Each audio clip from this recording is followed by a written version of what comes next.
Signature Series. And today we are talking about getting it right, learning from the 2015 Institute Medicine Report on Diagnostic Error. And this is Lisa Maurice, and I want to turn the time over to our president, Helen Haskell. Hello, and welcome to our last CAP Signature Series webinar for 2015. This is on a subject that is very important to the mission of CAPS, which is improving the diagnostic process. CAPS really got its start in the story of misdiagnosis that affected one of our co-founders, which you're going to hear about in a minute. Lisa, could you give me the next slide, please? So our objectives today are to learn how a patient and family can help improve diagnosis of a condition, to explore the IOM report on improving diagnosis in healthcare, which has just recently come out, and then to have patients really understand some of the things they may be able to do to help themselves receive an appropriate diagnosis. So our speakers today are Sue Sheridan and Gordy Schiff, Dr. Gordy Schiff from Harvard. We're going to start with Sue, who is Director of Patient Engagement at PCORI and a board member for the Society to Improve Diagnosis in Medicine. She's also the former lead at Patients for Patient Safety at the World Health Organization, and she's the co-founder and former president of CAPS. She also founded an earlier organization, PIC, which is the story that she is going to tell you now. So Sue, welcome to our webinar, and we look forward to hearing from you. Great, thanks Helen. I'm going to share a story with you, a case study on diagnostic error, and I'm going to, by sharing this story, demonstrate how fragile our healthcare system is and how diagnostic errors and the challenge of a diagnosis is a reality in our healthcare system. And then I'm going to illustrate how patients and patient organizations can partner with the healthcare system to improve diagnosis, to prevent diagnostic error, and to empower patients. So the case study that I'm going to talk to you today about is, you see both my husband and my son. This is my son Cal and my late husband Pat. They both experienced diagnostic errors. But I'm going to focus on Cal's story today. Cal was born a healthy newborn in 1995. However, he suffered brain damage when he was 5 days old from his newborn jaundice. That really is a very well-known, very common newborn condition, but because of a series of system failures, Cal suffered brain damage, which resulted in significant lifelong cerebral palsy, hearing impairment, and other neurologic issues. But this series, it was kind of a perfect storm when Cal was born that caused the diagnostic error, and that Cal was very yellow. There was a test that could have been used. There was a kind of a cascading series of miscommunications, entries into his chart that were incorrect. And so it was kind of the cheese with cheese approach, where there was kind of like I said, a cascading failure in series of events that led to harm because of the errors in diagnosis. But you know what the message really is in this particular webinar is that diagnostic errors happen. The diagnosis process is very dynamic and somewhat complex, and I think Gordy is going to walk you through that.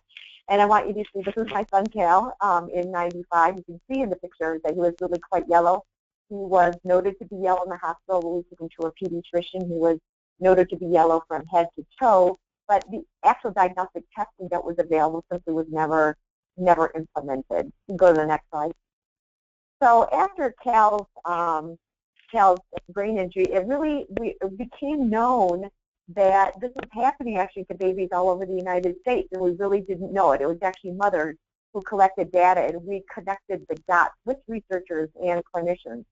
So we started our own small nonprofit called Parents of Infants and Children with Kernicterus. Kernicterus is the disorder that is the result of really high jaundice levels, known as bilirubin levels.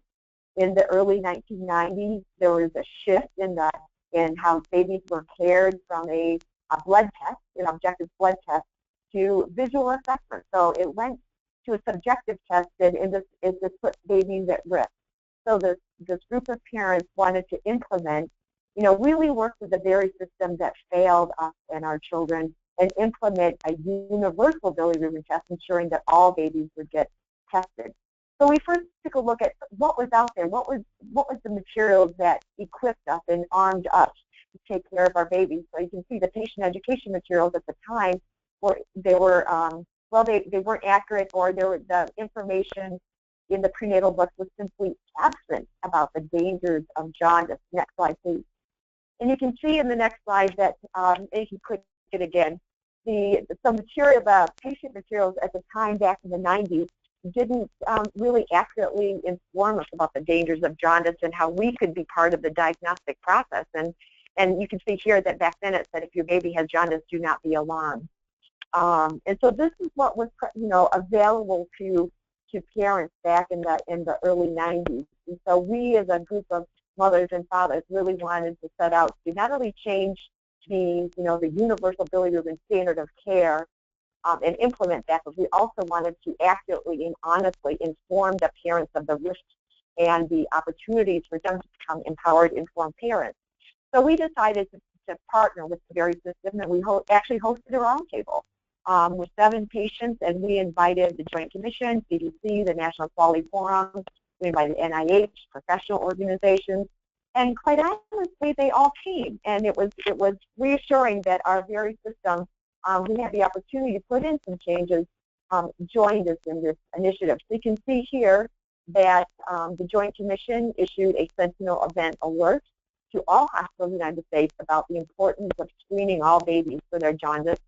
The CDC issued an NMWR on issuing a public health alert on the dangers of jaundice and the importance of testing and screening. And the National Quality Forum actually listed kernicterus as one of the 27 adverse outcomes that should never happen in the United States. Again, this is the result of a partnership was formed with the healthcare system itself. Next screen. And then you can see by the next screen how we partnered with nursing organizations. You can keep going, where the nursing organizations really came out of the blocks first to acknowledge the importance of bilirubin testing. And then we also partnered, next screen, with pediatricians, the American Academy of Pediatrics, where there was significant research going on by Dr. Vinnie Butani, Lois Johnson, Steve Shapiro, and others to really look at what was most effective, a visual assessment or a bilirubin test. We actually partnered with the Hospital Corporation of America as well, who actually offered significant pools of data on which our researchers could really do some observational studies and look at what was most effective and what would happen if a bilirubin test was implemented universally, and they showed a decrease in bilirubin levels as well as a decrease in newborn readmissions by 30%. We also partnered with the NIH, who funded research to further validate the importance of screening all babies. Next, please. And we also partnered with the PERSA, with the Maternal Child Health, as well as purchasers such as the Leapfrog Group. So purchasers were actually buying, health care for their employees, also recognized and implemented within their system, the importance of screening all babies for jaundice. Next, please.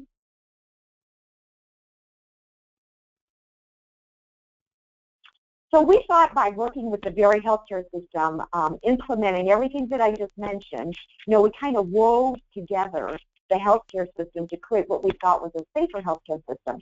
But we recognized that there were still new cases of kernicterus that were emerging, and there was a significant series, of misdiagnosis in many of these babies.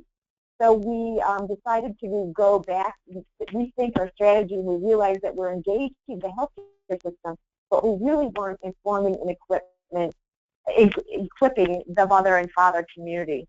So when my son read this newspaper article that said, a $1 blood test could have prevented, his lifelong neurologic condition, he looked at me and he said, Mom, why didn't you and Daddy pay for that test, that $1 test? And it really made me realize that moms and dads were going to have to play a big part in proper diagnosis and preventing diagnostic error. So we went back toward the healthcare system. Next slide, please. And we went to the maternal health department at PERSA, and they actually funded focus groups of mothers and fathers all over the United States that confirmed that mothers did want to know about the dangers of jaundice. They agreed about the importance of implementing a universal Billy test. You can go to the next screen, please. And let's see, are we not advancing slides, or am I not seeing them advancing? They're advancing, Sue. We're on the Partnership in Action National Parent Education Campaign.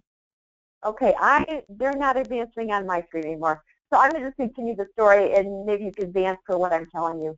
But after we did the focus groups and we learned about what, there we go, the PIC Partnerships in Action. So after we did the focus group, we learned that parents really wanted to play a role in preventing diagnostic error, in this case, harm from newborn jaundice. And HHS partnered with PIC and CDC and the parents. We did a large national survey. We tested messaging and these images, and we launched a national campaign that basically invited parents to ask for a bilirubin test to be part of the prevention of this diagnostic error around bilirubin. Next slide.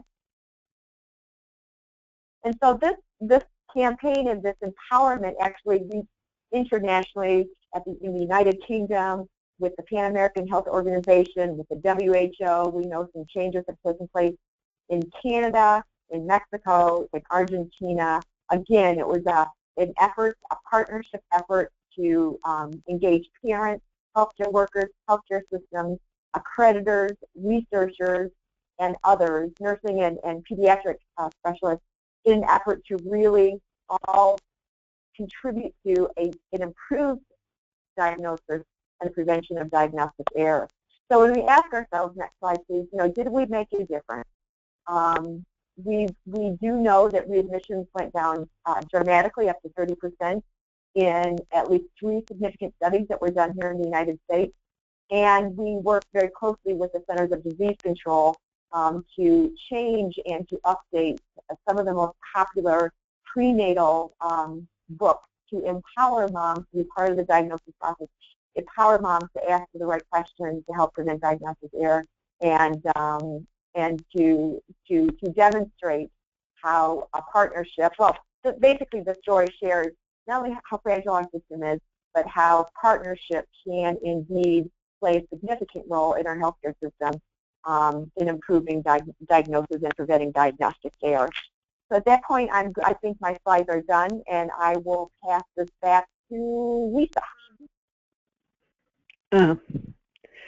This is Helen. Helen. So that's back to me. I just thank you so much, Sue, for that. That really is inspirational story, and I know there is a part 2 that I hope we can hear another time. Our next speaker, if you can advance the slide, Lisa, is Dr. Gordon Schiff, who is one of a small group of researchers who've really been prime players in this area, and we're honored to have him on our webinar. Gordon Schiff is Associate Professor of Medicine at Harvard and Associate Director of the Brigham Center for Patient Safety in Research and Practice.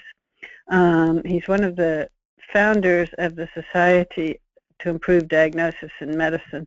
I'm not going to tell you all he did because we would really spend all our time on Gordy's bio, but he's done extensive work in risk management, patient safety, medication errors, and diagnosis, among other things. And he is known above all for his patient-centered attitudes. So he's going to tell us a little bit about the IOM report and some of his work that addresses the issues that are raised in it. Gordy? Thank you. I'm only intermittently seeing that arrow. Is it over in my court? There we go. Thank you. So we have a, it keeps disappearing. Let's see. Uh-oh. I wonder if there's some delay that is what Sue was experiencing. It is not advancing here. Let's give it a second. All right, maybe we're in business. So in some ways, this is sort of nice to follow Sue. I think we're going to go from the particular to the general and then maybe back to the particular again. This is one of our colleagues from CRICO, Dana Siegel, was part of putting together a workshop at IHI, and this is a summary. It's been reformatted, so it's not perfect here, where you can basically see that from all of their malpractice cases that they have collected through their work and the other claims that they actually help review, the diagnostic errors are among the leading cases that are alleged. That's the darker bar, and then the lighter bar is, in terms of total cost, is the #1 problem in terms of malpractice. I think the way I would interpret this is sort of a little bit of an overgeneralization, but what this really means is that there's a lot of claims, but when they come in, a lot of these are more serious and less defensible. There's things that are going wrong here that I would say are preventable, that we need to learn from and figure out how to make this really go way down.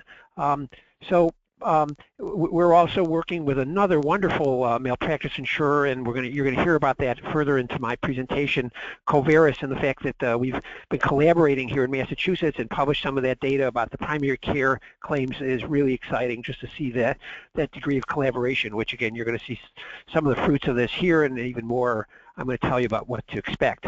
So here we are.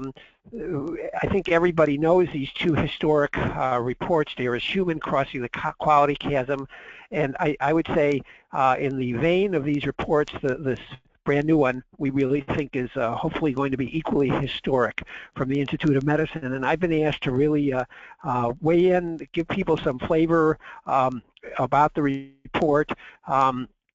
This is the definition, but let's see, I guess I have a different slide. So we're going to go through this report and think about it sort of critically, and I'm going to pepper this with some examples, some of the ideas that we've been working on in this field, some of the thoughts that I have, some of my critique even of this report, and just some things to get your ideas engaged and your thoughts engaged, because I know all of you are kind of working on this in a variety of ways. Well, my arrow has gone away here, but maybe it doesn't matter. Okay, so this is the diagnostic process, which I think this is kind of interesting. We were working in looking at diagnostic errors. There were 93 ARC grants funded in the early 2000s in patient safety, and only one was in diagnosis errors.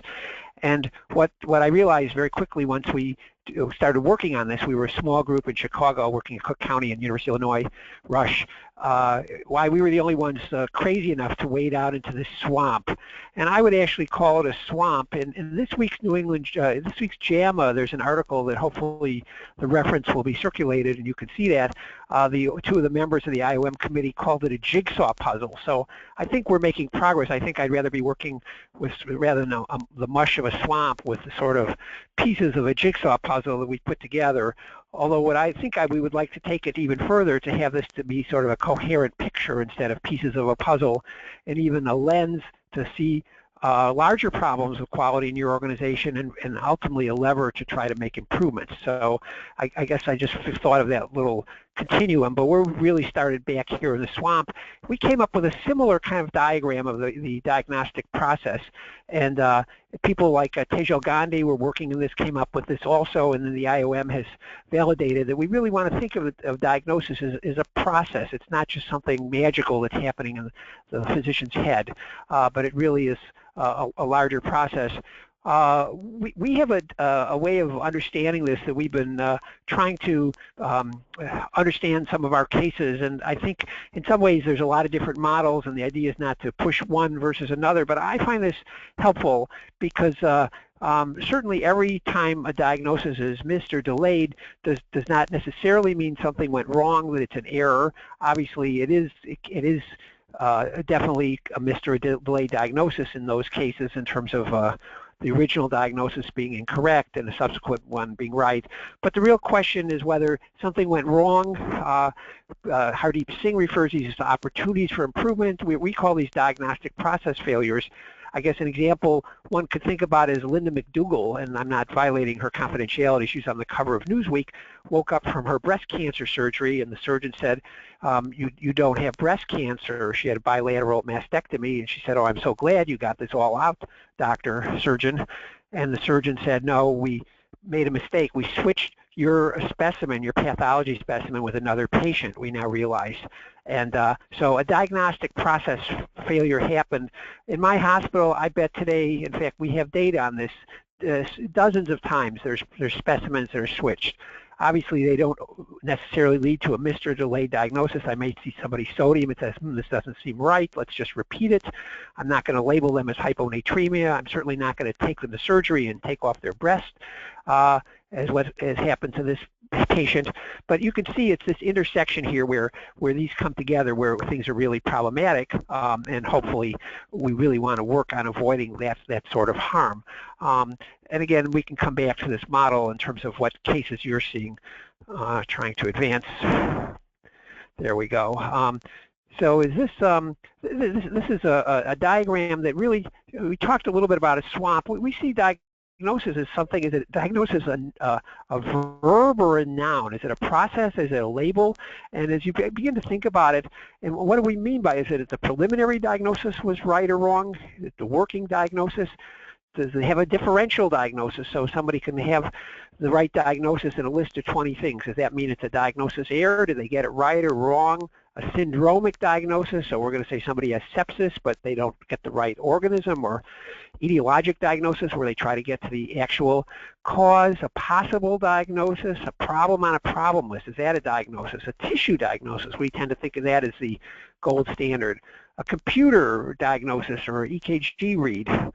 How about a deferred diagnosis? I'm not sure you have anything serious, but we'll keep the door open. Maybe this is early signs of Alzheimer's. A preclinical diagnosis, so somebody doesn't have anything wrong, but they have risk factors, or they have a genetic marker, a diagnostic risk factor. An incidental finding, so 50% of the people with CAT scan over a certain age will have a renal cyst or mass. Are we missing diagnoses there? A self-diagnosis, a billing diagnosis. I'm going to go through these quickly.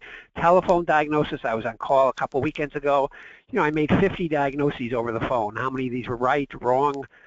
Can I be blamed? I'm not seeing these patients. Obviously, I do have to make triage decisions. A post-mortem diagnosis, is that the gold standard? Obviously, we don't want to make diagnoses only in that way. Prenatal diagnosis, a rare diagnosis.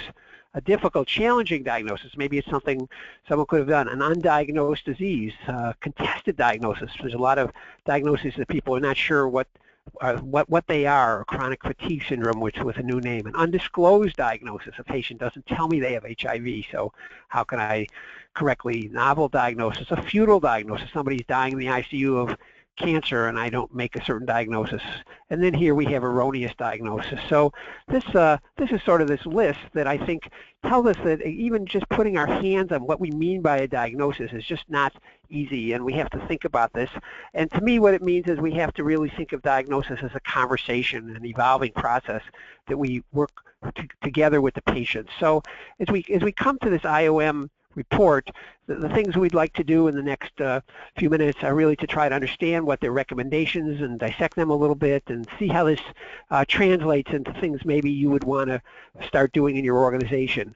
We're going to spend time on these 8 goals. Really the first 4, I think, just for the sake of time and interest, I think we're going to concentrate more on those. But and then the last 4 are here. Again, we'll go through these one by one, so we're not expecting you to absorb those quickly. So so I'll go through these one by one. Again, respecting the fact that we just have a limited time. I've encouraged Lisa to feel free to interrupt me. So if you have a question that's a burning question or something I raise or something that doesn't make sense or you disagree with, feel free to interrupt me. Obviously, this isn't the same as being in the same room together, but if we can make this interactive, I'm certainly desiring that as much as possible. So number 1, healthcare organizations should ensure that the professionals have the skills, the resources, and support to engage in teamwork in the diagnostic process. And boy, there's a lot of stuff loaded, packed into that one sentence there. The first thing we need to know is that there's certain capabilities that physicians and other people need to have that aren't the ones that are traditionally taught. So about a week ago, we were in Washington, and the American Board of Medical Specialties, to their credit, convened a summit, and they said, you know, we were certifying people on the boards, and you know, traditionally you had to answer multiple choice questions about some rare diagnoses, and if you didn't get a good score, then you weren't a good doctor, and if you did, you could be certified, and you would know about things. And there's a clear recognition on their part, which to their credit, that there's other ways that we need to think about what is a good doctor, what are the capabilities, what are the skills, and a lot of this has to do with how we work as a team. Sure, one needs to have knowledge if you've never heard of a diagnosis, and you should. You don't know the right test to order. Those are important things to have, but probably even more importantly, a lot of this depends on what resources and support. Do I have access to being able to look up things, knowing when I know and what I don't know? We'll come to that in other recommendations. But this interprofessional, inter and intraprofessional teamwork is very important. Collaborating with pathologists and radiologists. So there used to be a time when physicians went down and read X-rays with the radiology colleagues, and that does not happen anymore. So the radiologists could hear what we're worrying about. They could look for things, point out things to us. So this communication, similarly with laboratory professionals, is something we need to take seriously and think about how we're going to make improvements. Again, I'm not going to go through all the details, but hopefully folks in your institutions can see some of the issues there and the vulnerabilities. The next partner is really with patients and their family. And the way that I like to talk about diagnosis is you don't have the producers being the doctors and the consumers being the patients. You have diagnosis is co-produced by physicians and patients and other members of the team. The nurses are a key part of diagnosis. Historically, by the way, nurses weren't allowed to make diagnosis. It was against their license. It would be stepping on the doctor's toes. Well, this era, we just have to quickly push completely behind and say this is really a team process, and it's really a conversation, and it really means that everybody has to share their feedback, their concerns. We're actually promoting this idea about opening the notes so that patients can read the diagnostic assessments of the doctors. This is something I'm going to find very scary, but because we're doing it in our institution in the near future, they're doing it at Beth Israel. We're collaborating on a project where we're going to ask patients what they think of the diagnostic comments of the physician, and hopefully they can add and help us improve if we've missed things or there's subsequent developments that show we're wrong. But this is this idea about this partnership and thinking about diagnosis in a really kind of radically different way. What are the roles for the patients? I'm so honored to be on this call. Helen has been in the vanguard of the consumers who've gotten involved in this Society for Improvement of Diagnosis in Medicine. We have these annual meetings, and we have dozens and dozens of patients people experienced as family members or part of the healthcare community want to figure out how the patients can really play the role that this report calls for. This is a list that I prepared a few years ago, but obviously we can't help patients make better diagnosis if they're not getting access, and of course that means insurance barriers are an issue here. Being able to give us a good, accurate reporting of their symptoms and sharing their hunches. You think it could be doesn't always mean if a patient comes to me and says he thinks it's witchcraft that's causing their problem, or they're reading something bizarre on the internet that I have to necessarily agree, but often the patient's hunches are dead on, and we really need to be listening to them and encouraging patients to read. Being active as co-investigator, and again here, like even the last bullet here, getting involved in patient safety organizations as this call represents. And again, the key is, so what would it take? Again, having a few advancement problems, it's this lag here. Let me just try, don't anybody else click here, so if I can get back here. So the key is, what would it take at the provider and the institutional level to support these roles and help them flourish? I hope you know I'm saying role for the patient. In other words, it's not the patient's responsibility to make sure that the lab tests are followed up on, but I sure believe they have a role in telling me that they didn't hear back from a test they had, and somehow they should be worried about it. It shouldn't be no news is good news. Recommendation 2 is how we're going to learn how to think about the diagnosis and diagnosis reasoning, this whole teamwork and communication skills, as I mentioned, actually even the use of health IT. So accreditation organizations should figure out how to make sure there's competencies at the broad ways. I like to quote Don Berwick. Of course, we all know his various hats that he's worn, former head of CMS and IHI, and most recently ran for governor in Massachusetts, and he won actually my home community, Jamaica Plain, and he gave a really great address a week ago at the IHI conference. But this is from this very famous medical journal called the Boston Globe. This quote was, I'm sure, just a throwaway. Don says things like this all the time, and nobody notices, but this grabbed me. Genius diagnosticians make great stories. You know, this is the great Boston doctors. But they don't make great healthcare. The idea is to make accuracy reliable, not heroic. So we don't need these, Sherlock Holmes or House, or I could tell you these great famous doctors here at Brigham where I work.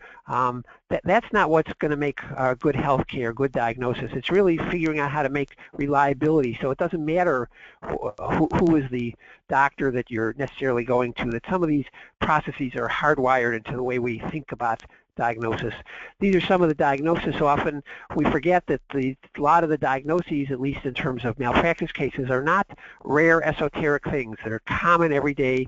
A lot of cancer and fractures that are being missed, skin cancers.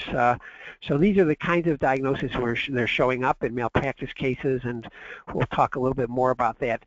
And one of the things we want to promote is this idea of situational awareness. I think many of the people on the call have heard this term in terms of high reliability organizations. And we've tried to translate that concept where in these high reliability organizations, people are, nuclear submarines, where people are walking around nervous, thinking and anticipating what could go wrong. What are the next things could go wrong? Like this guy Sullenberger, the pilot who landed in the Hudson River, that morning had rehearsed a water landing of that plane with the crew. Now, there'd never been a water landing of a commercial airline in the United States up to that point, but yet they were aware of this possibility and prepared for that. I wonder how aware we can say we are for all the kinds of diagnostic pitfalls that are out there. So what we've done is we've tried to go through a very extensive exercise, and we're in the middle of this, to try to find out some of the pitfalls that are out there, and then we're going to go into our electronic records and screen for them retrospectively and then hopefully prospectively. What do I mean by a diagnostic pitfall? So let me just give you a few examples here. So a woman has a breast lump, and I order a mammogram, and I tell her your mammogram is normal, nothing to worry about. Well, we now know that a mammogram does not rule out breast cancer in that situation. There needs to be further workup. There needs to be a needle biopsy with an ultrasound. So that's a pitfall. We use many more malpractice cases around this, and we're seeing it less, hopefully, because of this awareness, especially with if I order it in the mammography suite, sees that it's normal, but I haven't ordered just a screening mammography, but a diagnostic mammogram. By the way, when I order a diagnostic colonoscopy, or I think mammogram, it's not covered as a free test. So this is very confusing in terms of some of the mixed signals with reimbursement. Attributing, and here we are, colonoscopy, attributing rectal bleeding to hemorrhoids. We see this over and over in somebody without being clear on family history and risk, and the fact that we just can't automatically assume that that's what rectal bleeding is. This is a very common one. Patients who have underlying problems, whether it's medical, like they have rheumatoid arthritis and they develop a new knee pain, or psychosocial problems. I have patients who have total body pain every visit. How do we make sure we don't dismiss a serious diagnosis in them? And again, here's just another one you can kind of put your finger on. Every one of you this month will have people admitted to your hospital with a diagnosis of bilateral cellulitis, bilateral skin infection of the leg, which almost invariably is stasis dermatitis, which is just sort of sluggish circulation and simple lay language. So these are common pitfalls. So we're going through a whole bunch of places to find these. And again, this is a project. I'm just giving you an illustration of this, and partly so we can be sharing this with you in the future, but partly you can be doing this yourself. So we have Crico and Coveris, two wonderful malpractice insurers who've just opened up their treasure troves of cases, And much of has been published about what's being found in malpractice cases, but we're really trying to get very specific with the diagnoses. What are all the things that go wrong in lung cancer? What are all the things that go wrong in colon cancer? And I've just spent the last 2 months in the Covaris data. It's really been very rich, and we're most grateful. We'll hopefully present that on a call in the near future when we combine Crico's data and Covaris's to give you some of these pitfalls. We've gone through the risk management reports at our hospital, and of course we're going to try and put all this together in one big pot so nobody knows who these data are from. We pulled out the M&M conferences and the findings from them, and then very rewarding, we've had focus groups. We've sat down with our neurology doctors and our rheumatology doctors. What are the mistakes that I, a general internist, am making that keeps sending patients to them? So again, these are some of the kinds of problems we're trying to localize this. We have a taxonomy, a DEAR taxonomy, happy to share that with you. We have another taxonomy where we're calling the challenges in making a right diagnosis. What are the kind of things that have made it difficult, and where do people go astray? Again, just for the sake of time, we won't delve into that, but these are some of the places that some of these are falling into: challenging disease presentation, testing challenges, and some of these broader challenges. Recommendation 3 is health IT, and I'll just try and spend a little bit of time on this. It's something of interest to me, but I think the first thing we have to know is that health IT has to be part of the solution, and I think maybe it's part of the problem right now.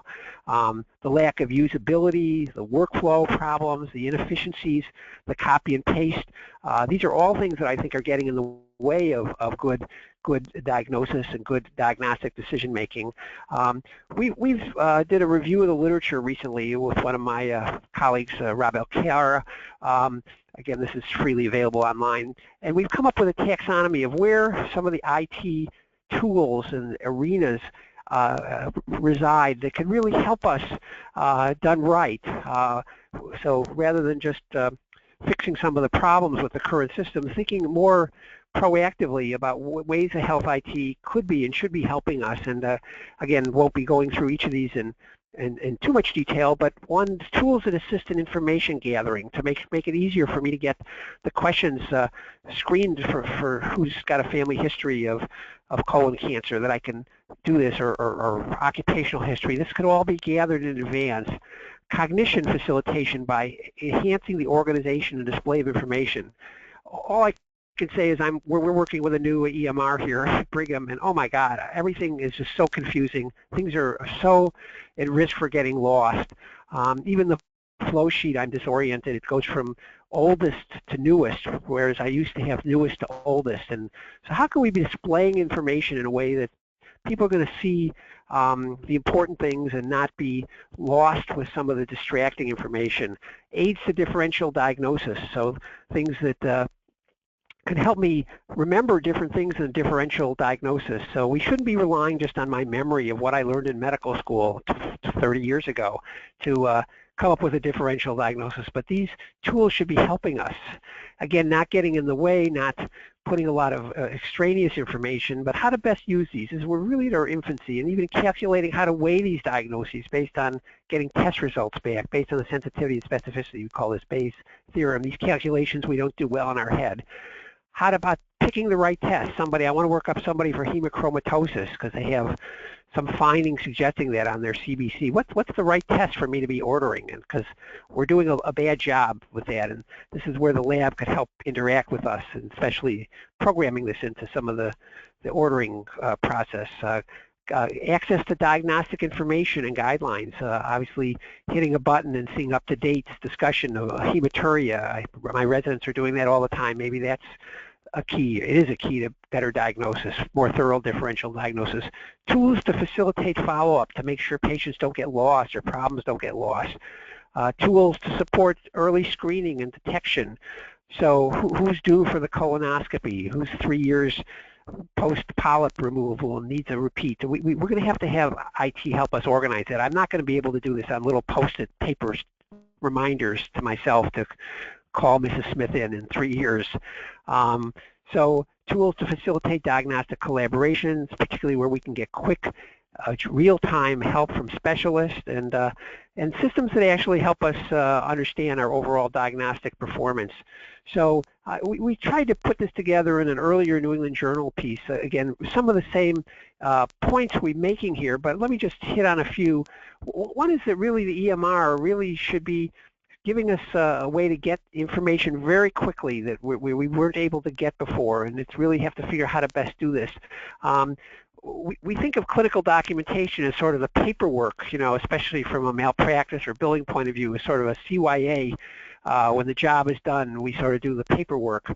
But I would like us to think about clinical documentation, the CYA, as a canvas for your assessment, a place where you can think out loud about these uncertainties, this differential diagnosis. So weighing the likelihoods and the etiology and the urgency and really the degree of uncertainty. And yes, the patient should be reading this and weighing in and understanding. I mean, we do this in our conversations with them, but they don't hear it. And this is sort of a place where I can kind of work out my thinking about the patient. And the next physician that comes along can know what my thinking is. They could see, obviously, I just missed the boat, or what was he thinking? I can't believe he came up with this diagnosis rather than seeing it in a different way. But I think it's really important that we capture this. We're not going to get this out of a lot of check boxes. This has to be a meaningful assessment, and it has to be in the EMRs. Again, I'm just touching on these very quickly, these few, providing feedback and follow-up. We're going to come to this with, and then another one is increasing efficiency. Right now, EMRs are really slowing us down, but we have to figure out a way that this can ease the burden of documentation, give us more time to talk to the patients and think about their problems. People, if I could see your faces out there, are probably looking at me smiling or laughing and saying, who are you kidding here? I think we got to up the ante here and think about how we're going to really get more efficient workflows out of using these records. Recommendation number 4 is that we should be learning from diagnostic errors. We should have follow-up and feedback. This is my analogy of an open loop system. So the sprinkler goes on every day, whether the lawn's flooded or whether it's raining or not, okay? We need to be learning from our diagnosis. Diagnosis currently now is an open loop system like that sprinkler system, and we need to be feeding back our errors, learning, creating follow-up safety nets after patients. We've done some work in this area. We did outreach IVR, these are these robocalls, work with folks at the University of Alabama after patients had an outpatient acute care visit, and we're going to be doing some more work with this. And what we found was that out of the 338 patients that we reached, 16% had not improved. Most of them had never contacted a physician. So many of these people, I think, we didn't get the diagnosis right, and they're out there suffering, and we're not hearing from them. We're not getting the follow-up and feedback. So we want to be more proactive about this. We think that feedback has a key role in safety, as does the IOM, and they talk about this, but it actually enables a differential diagnosis, not that, instead of saying, not that this is your diagnosis, and I'm slamming the door and don't bother me again, but we're really not 100% sure, and we really want to make sure, and there's different possibilities. And we heard from Sue, and that was a beautiful thing that she read about nothing, don't worry about jaundice, that quote. Well, that was obviously put there to reassure parents of children who were jaundiced that they shouldn't freak out or unnecessarily worry. But as we saw in her case, and we see in general, we have to balance this sort of don't worry attitude with partnering with the patients and actually knowing what to worry about and then trying to create safety nets. So so we think that's key. This is some examples of some things we've been doing over the years. Let me just highlight one. We had an autopsy on a patient who had disseminated CMV. We went to the 32 doctors who took care of him in the course of a hospitalization. 10-week hospitalization. We found 32 doctors who really took care of him, not just somebody who gave him a Tylenol in the middle of the night, but had this patient for weeks, was the ID doctor taking care of this patient with fever. They never got the right diagnosis. How many had ever heard of what we found on autopsy, which is the cytomegalovirus, which is a virus that affects compromised host patients? And you could see only 7 out of 32 had ever even heard of what happened. So how are we going to be learning and improving without hardwiring feedback in ways that says? Autopsies, these have been on the decline. The IOM recommended maybe we should start paying for them and doing this more systematically. And then even professional societies, each should think about opportunities for improvement in their area. Recommendation 5, this is really probably worth the entire hour of the call just to be dwelling on this. In some ways I'm preaching to converted, but we need a culture of learning and non-punitive. So if I make a mistake, I really going to have to be able to share this with my colleagues. In fact, we have to create settings. We don't have this anymore. We don't have a doctor's lounge where people are sitting around talking about cases or difficult cases or missed cases. We have to create both a physical venue in terms of time and space and a culture where I'm comfortable sharing the mistakes I learned from, so everybody doesn't have to be making the same mistakes. And of course, we should be aggregating at a larger level, at an institution level, at a national level, and this is what the IOM is recommending here. The next thing they should do is that there should be this reporting, as I'm saying, bringing this forward. The PSOs are one mechanism that have been established to do this in a safe way, and we should think about how to get better diagnosis taxonomy in terms of encouraging reporting through the PSOs of diagnosis errors, and again, of course, analyzing and acting on the findings from those aggregated reports. Recommendation 6 speaks to what the malpractice environment and how we can create, again, a safer space for learning and improvement, and to both identify, disclose, learn from errors, and liability insurers should collaborate with healthcare professionals in some of the ways that I mentioned we're doing with 2 of our local insurers here in Massachusetts.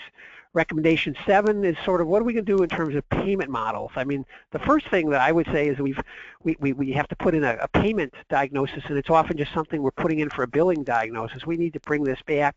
What do we do if we're not sure of the diagnosis? How do we keep problems from getting on the problem list that are just checked off billing codes rather than meaningful differential diagnoses, things that need to be followed up on? So we actually probably need to be paid more for our time thinking about diagnosis, so I don't just order a bunch of tests, because that's going to save me time rather than having some time to think about the patient or talk to the patient and get a better history. So there's a recommendation there that we really need to be supporting that in terms of our payment system needs to align with that. And let's see, why are we not advancing here next? And we're really at the end here.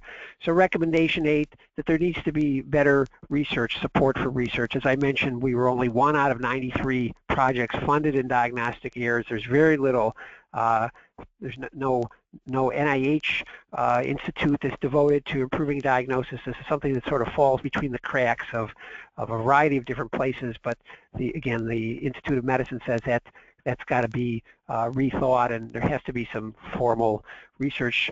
I mentioned a research project that we'll do, and then we'll just a couple that we're doing in Massachusetts, just writing this one up. We went into practices, and we found out that a lot of the test results were often in the chart, which was better than it used to be in the paper system, but is a doctor acknowledging them? Is there an action plan? So you can see there's voltage drops, and is the patient notified? And we actually worked using a lot of classic quality improvement methods. These are potential adverse events before and then after when we went into the charts of these patients and these intervention practices. And again, we looked at serious potential adverse events, and mainly these are lab tests that nobody had noticed and commented and followed up on. And again, you can see we were able to make some improvements. One other project we're doing with the Harvard Center for Primary Care. This is funded by our CRICO malpractice insurer and in the larger work of the center. This is what happens. This is my old system. When I ordered a colonoscopy, this is a real order on a test patient, and I would hit submit, and lo and behold, once we started looking into it, there was about a 50-50 chance that that order resulted in the person having a colonoscopy. And you could ask, well, what's wrong with you, Dr. Schiff? Don't you know how to hit the button, or what's the problem? But of course, as you think about this, and any of you who've tried to ensure colonoscopies to being done in a timely way on the patients who need it, there's a lot of steps involved. It's a very complex process, and so given all the stresses of busy practices, what do we need to do to change diagnosis, culture, and processes. So we came up with, and we're actively working on this, so I can't say that we've hit a home run, but with these 20 plus practices we have in the Harvard Academic Improvement Collaborative, we're working with these practices. We just went on a call with them in the last hour where people are trying to figure out what are some small tests of change, what are things we can do to work more closely with the GI people to improve the scheduling with these patients, and what about when the patients don't show? What can we do to improve the bowel preps for these patients, patients who are too scared or it's too stressful? So exactly, thank you for pointing those out. So again, this is a figure that we're working off of, and one of the things we're learning is that the practices are sort of able to work on some of these fronts, and some of them they're not. But we certainly feel the need for example, closing the loop on referrals and tests. So when these tests are not being done or when we have abnormal results, somebody's got to be tracking these reliably using IT and population-based approaches. We got to get the organizational aligned. Really, what are even the guidelines? Who should be getting these screening tests? How often? When should we use fecal blood testing? In which patients, and if they refuse? So how to get the patients engaged. So this is the kind of work I think we're going to have to do to improve diagnosis in a broader way for saving lives, which this diagnosis does seem to make a difference in terms of the screening work. So I think I'm going to stop there. The IOM actually chose not to address overdiagnosis. We could talk about that a little bit in the Q&A if you want, but I think let's open it up. Is this a good time, Lisa, to see if there's any questions or pause here? Gordy, this is Helen. Yeah, I think we'll just run through really quickly and then have discussion at the end. Yeah. Right, so there's... I'm sorry, you have, go right ahead, yeah. We're going to go now to Helen's slides. Go ahead, Helen. Okay. So I just have a very few slides, and I want to rush through them. I'm not even going to talk about all of them. I just wanted you to have them here. But Gordy had talked about going back from the general to the personal, and I think Dr. Lawrence Reed, who's one of the sort of great organizers of medical thought, I always like this quote that we can all use the same map. Diagnosis is really a map. Can you advance the slides, Lisa? Yes. Okay.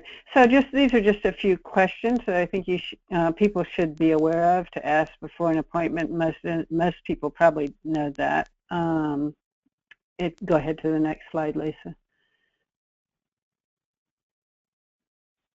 And they're important things. I mean, could there be more than one thing going on? Does everything match? What else could it be? These are sort of critical questions for diagnosis. Next slide, please.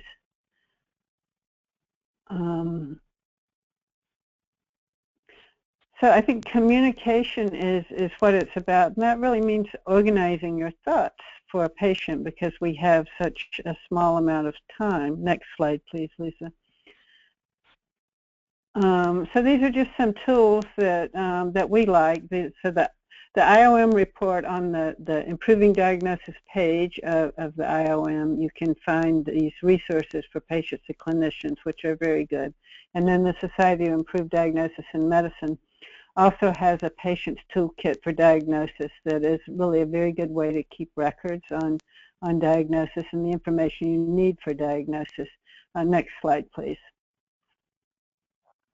So these are, some of the topics that I think are important in diagnosis, and I think we'll just leave this slide up as we have our discussion. We've got about 6 minutes left, but some of the things people need to know is that differential diagnosis, second opinion, how to track your tests and scans, and how to get your doctors to communicate with each other. The biggest problem that patients complain about, really. So, Lisa, I will hand it back to you. Okay, does anybody have any questions or any comments they would like to ask? We did have a few questions in the chat, and yes, Sue, we will have slides available for everybody and a recording as well on the CAPS website. That will be up sometime the first part of next week. Patty Ellis has asked if we can have clarity and more standardized language used by pathologists and radiologists in the way they report results, and that could also help in reducing diagnostic errors. Do you want to comment on that, Dr. Schiff? Yes, that's the beginning and end of a comment. We have pathology reports here at Brigham, at least in our old system, and I think it's actually even worse in our new system, where you cannot go right to the bottom line of the diagnosis. It's very confusing, and then I start getting reports from other institutions that patients are bringing in. It would really help if it was standardized, just in terms of the physical layout. Another thing that would be very important is a standardization in terms of flagging abnormals, so we could track it in a coded way. So here I was advocating sort of free text, and that's good in terms of the narrative around what you think is going on with a patient. But if you think somebody has a critical test result that needs to be followed up, even if it's not like a panic value that you don't have to act on in 1 hour, we know what panic values are: high potassium, life-threatening, etc. But how are we going to follow up on this, positive syphilis test or this lung nodule that was incidentally found? There has to be a hard-coded flag that doesn't get extinguished until someone says, "I've taken care of that." So there really is a need for getting this both standardized and tracked, read in a way that could be tracked and followed up in coded ways. We have a related question, and I'm not even going to try to pronounce your name, T-W, or is it T-M? T-M. I'm afraid I would butcher it, but the question, Dr. Schiff, is for global health events like Ebola or MDR-TB, we need a unifying framework for the diagnostic process. Could you comment on that? I'd be happy to. Tell me what is the questioner, they are able to talk or able to write? What do we mean? What are they asking about a unifying framework? Tell me what they're, are they, what do they have in mind? I want to make sure I want to answering the concern of the question. Well, let me find them and I'll unmute them. Okay, TM, you are unmuted if you would like to talk with Dr. Schiff. We have 2 minutes. TM, tell us what you had in mind. Is that working? Otherwise, I could just take a shot at it. Yeah. TM, hello? All right, so listen, well, the first thing we want to know is, we've had a series of poster child cases that I think people really need to know about and be talking everywhere they go and thinking about it. I mean, one is Sue Sheridan's case, and she just, in a very quick way, alluded to that. But I think we should learn from what happened to her son, to her husband. Those are poster child. I'm sorry to use that term in a way. Another one is Rory Staunton, who was a 12-year-old boy who, interestingly enough, was a hero. One of his heroes was Sullenberger, the guy who was the safety expert who landed the airplane. This kid had learned to fly an airplane. He died of sepsis that was missed. But another one, and this is, I'm coming to the question, answering the question, is this Ebola case from a year ago at the at Texas hospital. And we should understand what went wrong with the communication around that case and the EMR issues and the nurse having the information that the doctor never saw in there. So I think sort of a unifying framework is really making sure that there's very clear communication and signaling and things don't get lost. That we need to know what are the things we probably should not just put in the chart, but we have to verbally make sure. I want you to make sure you know this person was coming from Africa, or it has to be visible on the screen, or I can't close this if that was a critical piece of information, for example, in that patient. So certainly we know, we just finished a report for the World Health Organization about, we're aware that there's a lot of diagnostic challenges. I mean, what does it mean if you have no laboratory? You're making a diagnosis of malaria and there's no microscopes or no ability to definitively make sure it's malaria and not typhoid. So there's a lot of misdiagnosis, or you don't have access to even an X-ray or a CT machine. But I think some of this actually has to know what your limits are. I think one of the things that we know, even in a big teaching hospital, a lot of diagnostic errors happen when a resident doesn't know what they know and don't know, and when are they over their head, and when does somebody need to be referred. And so that's another framework. I think our malpractice insurers are very clear on trying to make improvements in people's understanding of you know, even if I'm in a local village and I can't make a good diagnosis of somebody in a big center with a lot of technology, what is it I can know, what degree of certainty? How do we convey that to the patients? So having a better calibration between how certain we are and the accuracy is, I think, another key point. Don't have a lot of time to discuss it, but there's been some nice studies on that recently from Hardeep Singh and others. Maybe we have one more time for one more question. I know the hour is coming to an end. Well, we are at the top of the hour. I'm sorry, we don't have time for more questions. I want to thank Dr. Schiff for his expertise and his great ability to give us a lot of information in a relatively short time. I want to thank Sue Sheraton for sharing her story and also sharing how that moved her to change the system and save a number of children, probably including some of my own children, because they were tested appropriately for jaundice. Thanks always to Helen Haskell for her tremendous advocacy and what she has done to help move patient safety and quality along for all of us.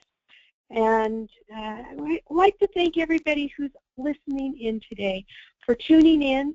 Again, this webinar will be available by recording, and also the PowerPoint slides for your colleagues. You could share with them. It should be available next week. This has been our final CAPS webinar for 2015, and in 2016 we will be supporting the efforts of the Partnership for Patients, as well as the Transforming Clinical Practice Initiative and other projects that we are supporting. So we will have that information about webinars from those organizations available on the CAPS website at www.patientsafety.org. Thanks again to everybody who was attending the webinar today, and we'll look forward to seeing you in the future on CAPS webinars in probably a couple of years. Thanks so much. Bye-bye.